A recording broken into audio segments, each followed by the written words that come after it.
बाबू बाबू की कैसे बाबू बाबरा कलिया की मैं मतलब अरे बोल ना शादी की शादी हमर नहीं होते की कम करिया कम करे काज के आ दुश्मन अनाज के केकरा बेटी वाला भेले जे तोरा दे तोरा होई गेली आई जा बहनया बना मनबा तोहर बतिया होई गेली आई जा बहनया बना मनबा तोहर बतिया कई लगन में हो बाबू कर दे हमर सदिया कई लगन में हो बाबू कर दे हमर सदिया लागल छै लॉकडाउन कोई नहीं जइतो तोर बरातिया लागल छै लॉकडाउन कोई नहीं जइतो तोर बरातिया त कुछ दिन थामे रे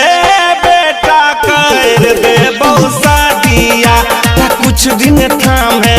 रे बेटा कर दे बहु शादिया बुझली की बुझबे प्यार बार अपना तके की बुझबाओ आ नहीं बुझली तो हमर पंच उखाड़ ले भी रे की उखाड़ दे तोरा बताइया मकई के दम लागत बाहर उखाड़ दे बाहर अरे सबर के फल बहुत मीठा होय छै बेटा अब हमरा बर्दाश्त ले पर भूल जो हां किए नहीं बुझै छो बापू बेटा के धर्म हो अच्छा चलै छियै गाँव में हमरा लागै छै शरम हो हां तो लगबे करतो सब कोई नहीं करतो शादी पसंद तोरा ऐसन कोई कही जो काम के बेरा में सूतल रहै छी कंबल ओढ़ के भाग जइबा के करोला के गिर जाई तई जतिया भाग जइबा के करोला के गिर जाई तई जतिया इहे लगन में हो बाबू कर दे हमर सदिया कोई लड़कियों को मिले के चाहिए बाबू कर दे हमर क्या बुझे जो अरे सब बुझै छियै लेकिन तोरा के देतो लड़की अपन कोई एक्शन नहीं ले जो ढिंढोरा पीट ले कहां पीट ले ढिंढोरा लड़की दै छै ओकरा जे कमाई छै करै छै हमर शादी के गम कमेबे हमरा अपना कोई नहीं कमेबे की कमबे छै की हो पैसा कमबै छै जो जाके दिल्ली जाके कमा कौन चीज कमेबे रिक्शा जाके खींच छैला बिहारी से कही के मंगबा बर तुहारी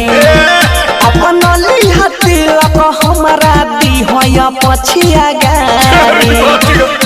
शादी करैला किया करै छी इतना शोर रे कर देबो बेटा तोरा कनिया बेजोड़ रे